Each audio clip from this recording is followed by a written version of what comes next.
Hey Google, pwede ko bang habulin yon?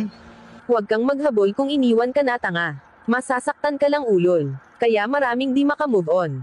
Dahil iniwan na nga, maghahabol pa. Pag iniwan ka, senyales na yun na hindi ka gustong panghabang buhay.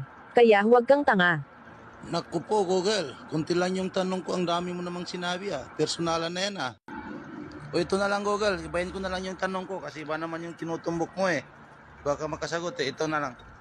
Pwede ba akong sumiksik dito Google? Huwag mong ipagsiksikan ang sarili mo, bobo. Kung wala ng space para sa'yo, dumistansya ka na lang, tanga. Kung patuloy mong ipagsiksikan ang sarili mo, masasaktan ka lang sa mga makikita mo.